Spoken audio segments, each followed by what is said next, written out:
Hello, everyone. Welcome to another very special edition of Through Conversations podcast. Today, I am joined by an amazing individual, the mayor of Earle, Arkansas, Mayor Jaylen Smith. At 18 years old, Mayor Smith became the youngest black mayor in the United States history. So we're talking with someone who's made history, and probably from what I've talked with him in the past, he'll continue to make history in the future. So Mayor Smith, thank you for joining me today.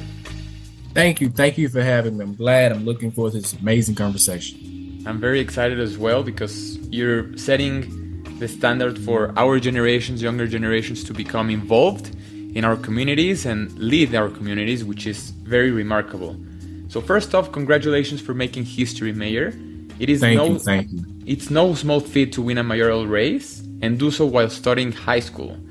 You started your campaign in high school, but I want to focus on what led you to decide to run. What was the past behind that, the background, when you first envisioned you becoming a mayor in your city? Well, it started when I went to high school. I joined an organization called Student Council, and when the name changed to Student Government Association. And within that organization, we made a difference not only in the school system but in the community. And that organization really drove me here, mayor-elect of Earle, Arkansas. And you always wanted to become involved in public office, or was it something that drove you? Was the conditions on your city or what you were seeing in your city drove you to run for office? No, with being involved in that organization, being involved in the student government organization, it kind of led me to an idea to run for public office and make a difference in the city. Because if I can make a difference in the school, of course, I can make a difference within the community. And so being involved in the school system in different places, it made me want to run for mayor, that organization particularly. And that was your first political experience? Yeah, yes. With being, it wasn't a governmental within the organization, but we learn about the government and in the political arena, what happens, because within the organization we deal with the same thing as politicians deal with. We didn't deal with a bigger budget, but we dealt with budgets, policies, laws, and we just did everything that the students, and basically was an advocate for students, but it was kind of a government body running the same way as a city runs, but in a different way. Wow. And tell me something, the notion of being president in the Students Association extrapolated to becoming the mayor, of course, running a city is completely different with higher stakes and everything, but do you feel that your experience as a student organization gave you confidence to run for office? Yeah, that organization particularly gave me the confidence to run. And what were some of the traits that you had in yourself, those personality traits that allowed you to, explore such an ambitious idea of becoming mayor? Well, within the organization, we made a difference. And what motivated me to run for office is just believing in myself and know that I can do anything I put my mind to.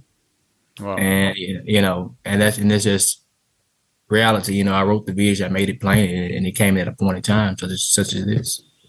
Wow. And tell me something. Being mayor of Earle, Arkansas, you're witnessing firsthand the biggest challenges in your community. And what are some of these challenges that you're facing, that you're witnessing, that made you run for office, and how do you plan to tackle them? How have you been able to tackle them? Well, the challenges that we're facing within the city are issues that have been going on for some time now, but we're tackling those issues one by one, facing those issues face front. With a lot of we don't have the resource, we don't have funding to fix those issues, but we're reaching out to different organizations and different people to get the resources that we can to resolve those issues, such as we're dealing with issues such as public safety, beautification of the city, abandoned houses, public transportation, grocery store, water and sewer systems, and abandoned housing, and opportunities for the youth and our senior citizens. So within those issues, we're trying to find different sources and resources to get those issues addressed, so that we can have a better quality of living place here within the city of Earle, Arkansas. Wow. how has been that experience, engaging with other organizations and you reaching out to them, asking for funding, asking for support? How have they been able to and open to supporting your ideas? Most definitely, the people I reach out to, they're very supportive and very willing to help in any way possible they can to help this city succeed. And we're taking advantage of those opportunities and those resources that we and the support that we have from the people to find out ways they can better help this city move forward. And of course, the biggest question that comes to mind is, we both you and I are very, very young. You're younger than me, but age comes into the conversation always. You being mayor, you're running a city. So how have you been able to navigate with such confidence and such drive this difference of ages? And have you been interacted with people who say, you know what, I've been here more time than you have, I know more things, and how you've been able to create that meaningful dialogue without age being a very important difference, or not?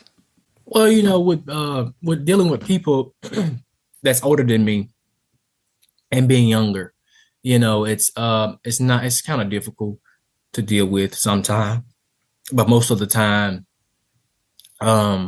it's not, you don't have time to interfere and intervene or I would say influence people that is older than you and think they know everything. Because if they did know everything, I wouldn't have to be mayor of the city of Earle, Arkansas. That is, And yeah. it's time out for us, for people that's older, that's just bashing young people. And it's time to come together as one to help move the city forward, because that's what it's going to take. It's not just going to take me as a mayor. It's going to take them, me, and the city council, and the people working together to move the city. It's not moving a city is not an I job. It's a we thing. And bridging the gap is coming together as one, building those relationships, getting those connections to move a city. That's what really matters in this case. They see it from that point of view, and that's the point of view I have to give them every time, because it's not an I thing, it's a we thing, so we can move the city forward as one. So That's very wise and very important because, at the end of the day, we all inhabit this world. We all want to improve, and it doesn't really matter if you have the drive, the passion to create change. That's right. where things should be focusing on rather than age differences. Right, because age don't matter. It don't matter how old you are or how young you are to make a difference. It's about it's just about standing up, stepping out there on faith, and doing what you believe in.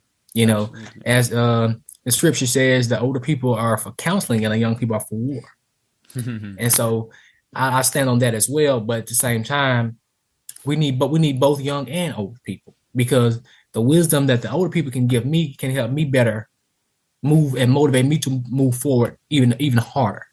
And how has, being young, as you say, us being young gives us an upper hand, gives us the initiative, the passion, and also we see the world for its potential and possibilities. We don't see it for its our shortcomings or pitfalls. We see it of the potential that your city has. However, our ideas do tend to clash with older generations, as we've discussed now, because they usually try to seek to maintain the status quo. They try to keep things as they are, so they don't move so much and they don't cause disruption for their daily lives. So, we've discussed on how have you navigated the age difference when it comes to leading your city, but how about other cities, engaging with other stakeholders and besides the county, besides the commission, how you've been able to navigate in a macro scale this difference? Well, I have a good working relationship with those officials, such as with the county, state, and our governor, to get the resources that we need for the city. And basically just bridging the gap, with people and having those stronger relationships. So again, to help your city succeed in where there is. And you've discussed before, when we were beginning our conversation, you've discussed some of the issues, the concerns, and the challenges that you've been facing and your community is facing, and across the nation we're all facing. One of those is a dangerously growing trend of lawlessness, of crime, and of violence, a rampant increase of violence across the nation. And from what I've researched on your story, public safety is an issue that is personal to your heart, is dear to your heart, it's personal to you. And if you're comfortable, I wanted to ask you, why is reducing crime a priority for you? And nationally, as well as in your community, how can we stop this concerning trend of growing violence? Great question. Public safety is very important to me because it's near and dear to my heart. Back in 2016, back in 2016, my house got broken into. When I was at a funeral.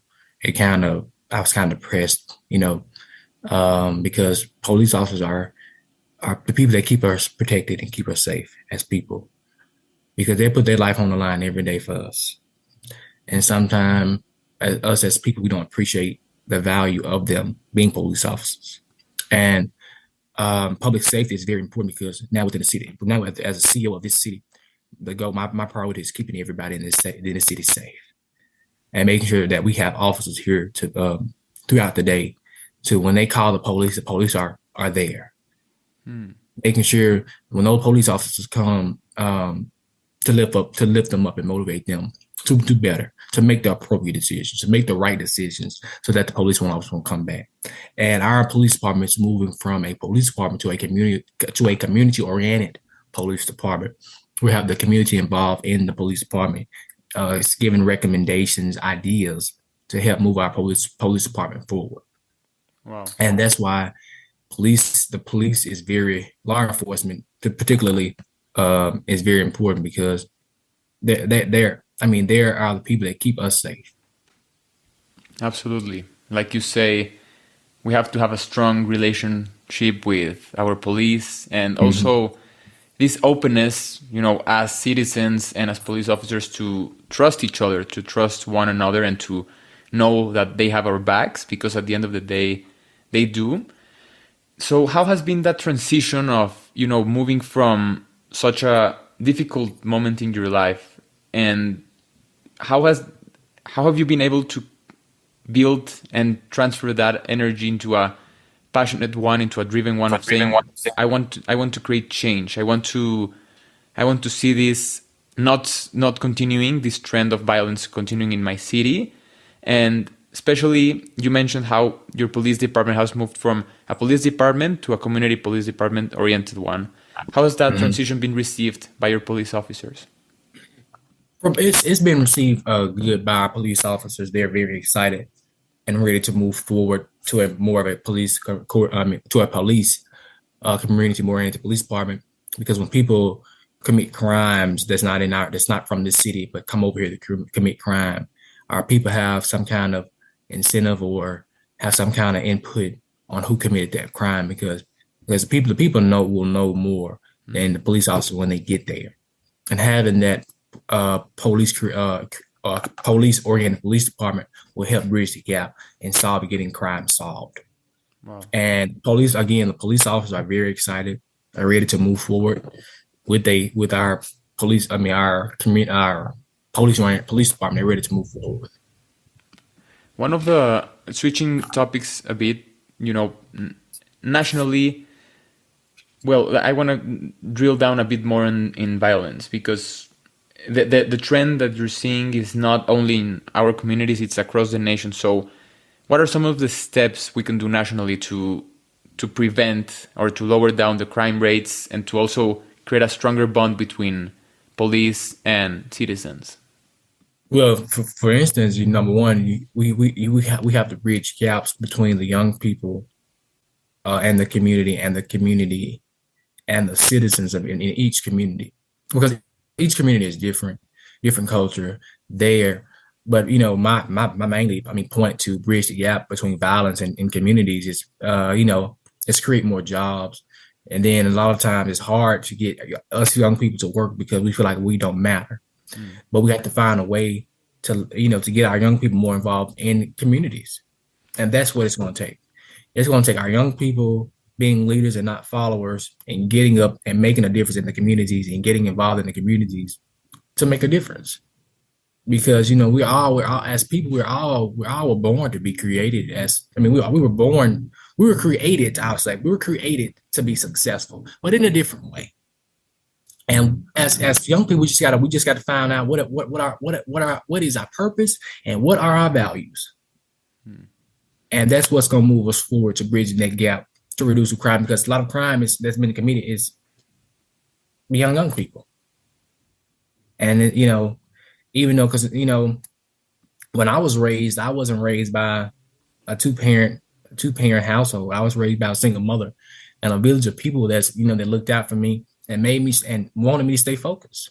And a lot of times, us as young people, we either live with our parent, our mother, our father, or we're not living with not I wouldn't would not we're or we're not living with either parents, and we feel just because we don't have our parents in life, we can't be successful.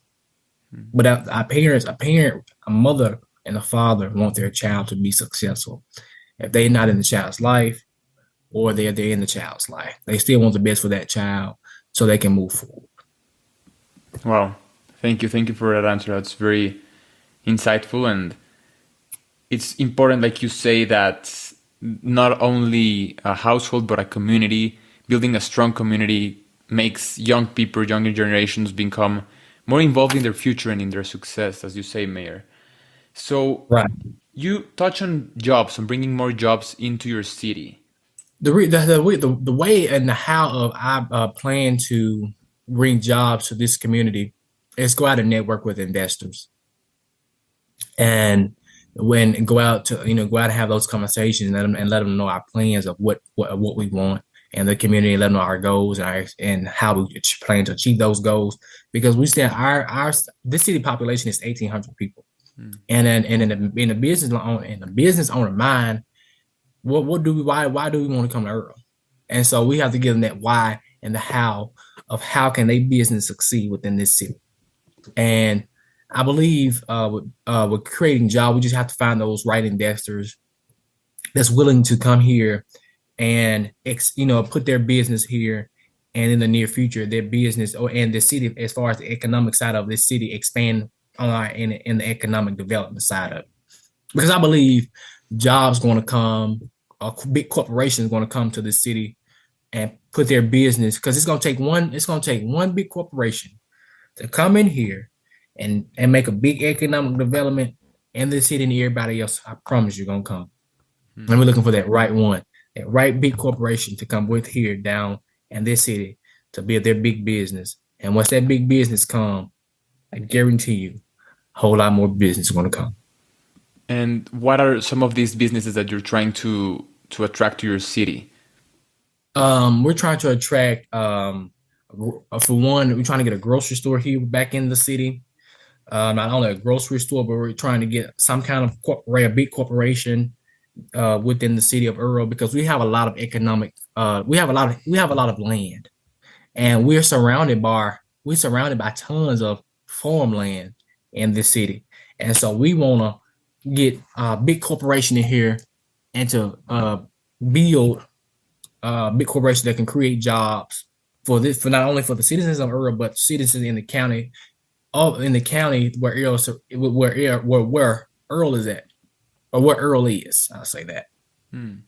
And yeah, That's really, really interesting. And I do hope to see, one of those big corporations landing in Earl soon, sooner rather than later.